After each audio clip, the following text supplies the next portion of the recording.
My in-laws kicked out my 8-year-old daughter from the family car and left her on the side of the road because she didn't have a ticket. When my husband found out, he didn't hesitate. He dialed their number, and what he said made them go pale. The afternoon this happened was supposed to be simple. My daughter Ada, who was 8, had gone to Tivoli with my husband Philip's parents, my mother-in-law Charlotte and father-in-law Peter, along with Philip's brother Frederick and his children, Freya, Oscar, and Elma. It was one of those family plans that looked harmless on paper. A cousin's day, a few rides, too much sugar, and a tired child coming home with a wristband and a story about the carousel. I stayed home in our apartment in Copenhagen, answering work emails and using the quiet to catch up on laundry. As far as I knew, every detail of the day had been handled in advance. I had handled the Tivoli booking the night before, forwarded Charlotte the booking confirmation, assuming Ada had been included, packed her cardigan, slipped her transit card into the front pocket of her backpack the way I always did, and kissed the top of her head before they left. Around mid-afternoon, I remember glancing at the clock and thinking they were probably already in line for something loud and expensive. I did not think I would see Ada again until dinner. Then the doorbell rang far earlier than I expected, and the sound of it changed the whole day. I opened the door, expecting Peter with some practical explanation, or Frederick asking if Ada had forgotten a sweater, or even one of the cousins bouncing in first and announcing a schedule change. Instead, Ada was standing there alone. Her backpack hung off one shoulder, one shoelace was untied, and there was a red mark across the bridge of her nose where she had clearly been rubbing at tears and trying to hide them. She was not sobbing. That would have been easier. She had that flat, careful face children get when they are holding themselves together because they do not yet know if they are allowed to fall apart. I crouched down and said her name once quietly. She stepped past me into the hallway without answering and went straight for the bench where we kept shoes, moving too fast and too small at the same time. I touched her shoulder and asked, "Where's Grandpa?" She did not look up. "Where's Grandma?" Still nothing. She was trying to take off her sneakers with hands that were shaking. I turned back toward the open doorway, expecting headlights, a wave, some adult body somewhere in sight. There was only the street. I walked out onto the landing and looked both directions, then leaned over the rail to scan the road below our building. No parked car with the engine running. No Peter at the curb, pretending this was normal. No, Charlotte coming up with that brisk expression she used whenever she was about to explain why everyone else had misunderstood her. Our street was quiet in that ordinary Copenhagen way. Bikes chained to a railing, a delivery van 2 buildings down, someone pushing a stroller past the bakery on the corner. Nothing about it matched the child standing inside my apartment with wet eyes and a twisted backpack strap. I went back in and closed the door halfway behind me, not all the way yet, as if I still expected somebody to appear and make sense of this. Ada had stopped at the bottom of the stairs. "Honey," I said, keeping my voice even, "did they drop you off and leave?" She pressed her lips together. Then she nodded once. I asked, "Who left?" That was when she finally looked at me, and what I saw on her face was not confusion.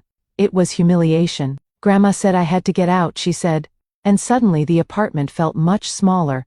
I shut the door, locked it, and guided Ada into the kitchen, because I needed her sitting down under lights, with a glass of water in front of her, while my own brain caught up. She climbed onto the chair without protest, and folded her hands between her knees, the way she did at school conferences. I asked her to start from the beginning. She swallowed, looked at the table and said, "They said I couldn't come."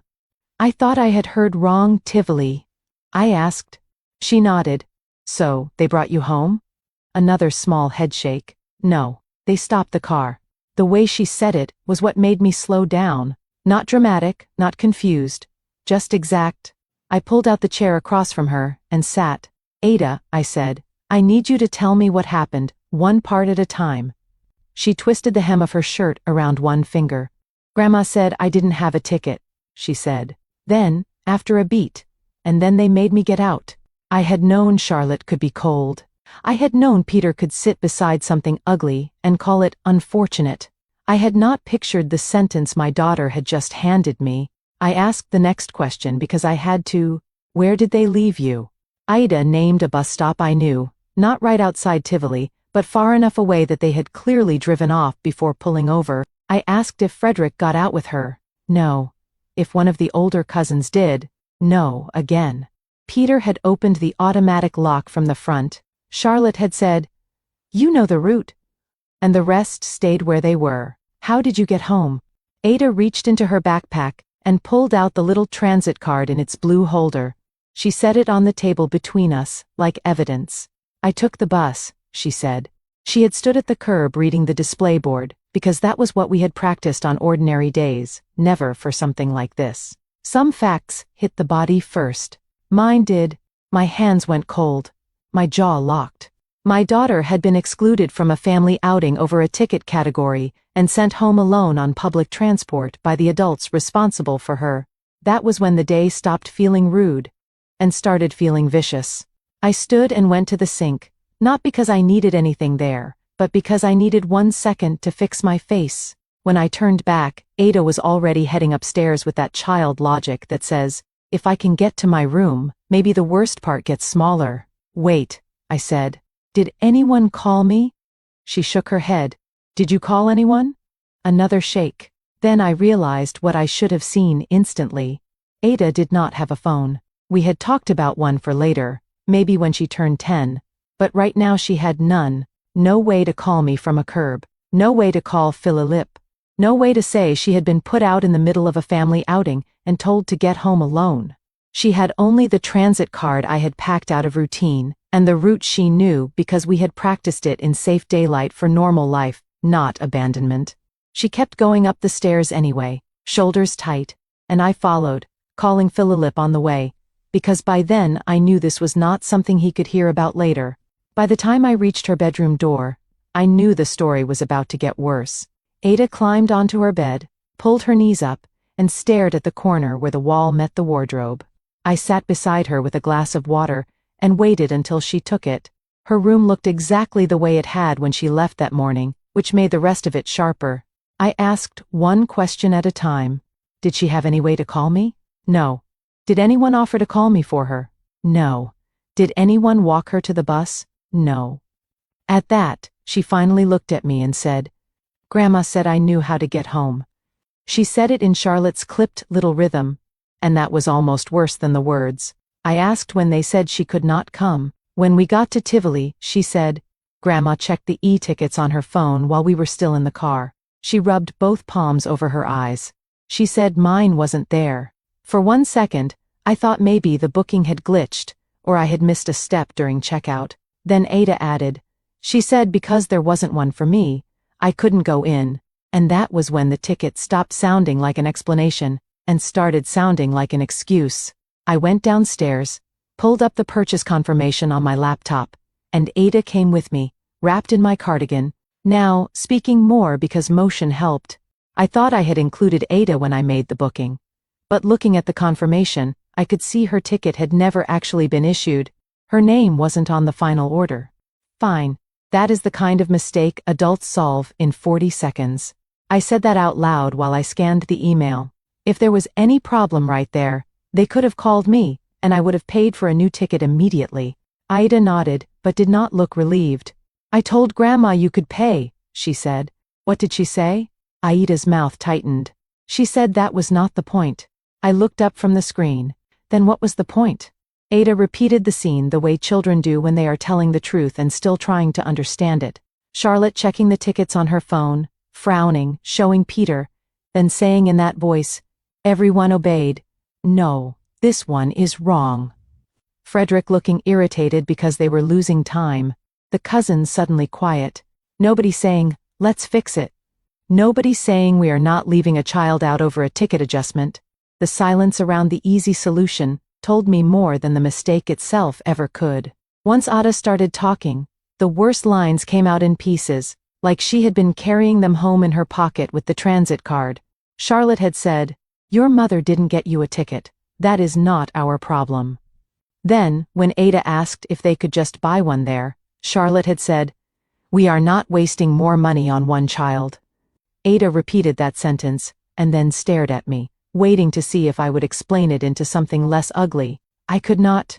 Peter had not contradicted Charlotte. Frederick had only said, can we decide this already?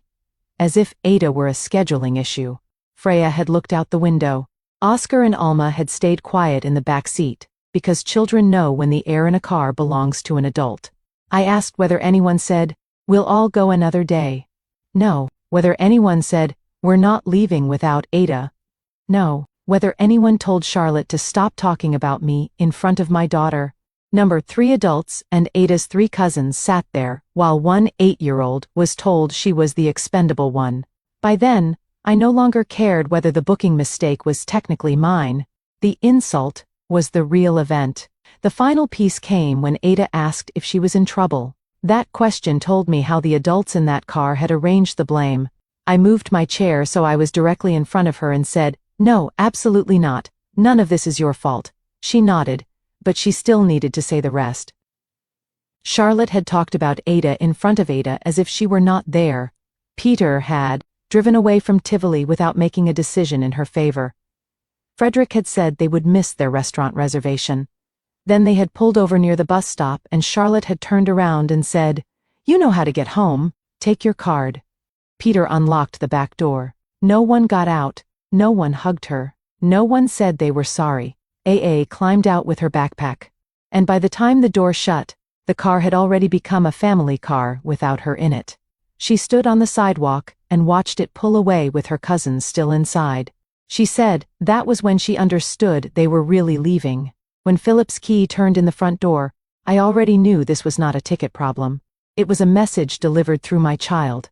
While I waited for Philip to come upstairs, I sat at the kitchen table and ran through every fix those adults had refused.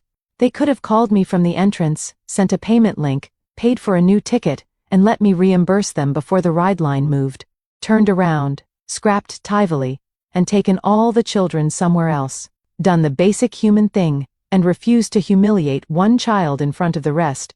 Instead, they chose the only option that punished Ada and embarrassed me at the same time. That was when the whole design of it came into focus. Charlotte had never liked me. I was older than Philip, already a mother when we met, and immune to her little ranking system of who looked right and who did not. Over the years she had learned that direct attacks on me did not land the way she wanted.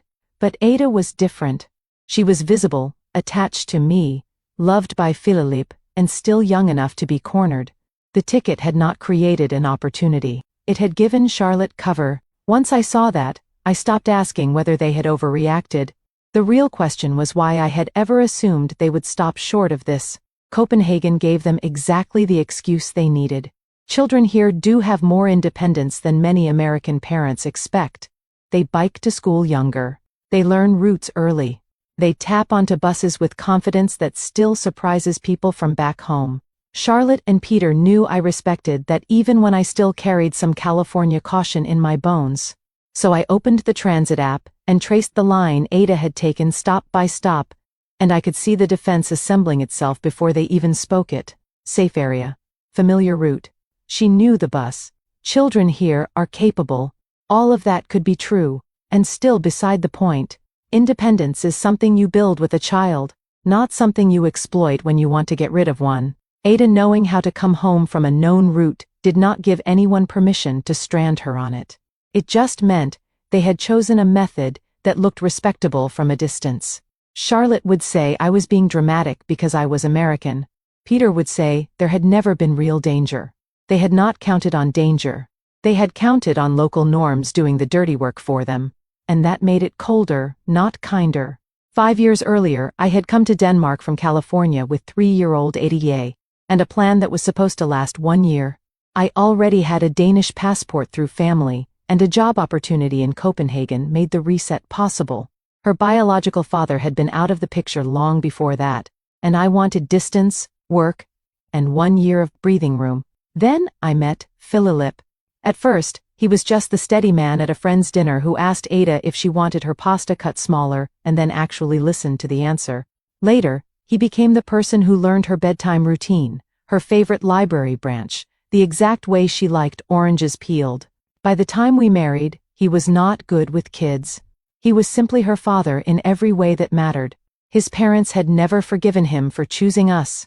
Charlotte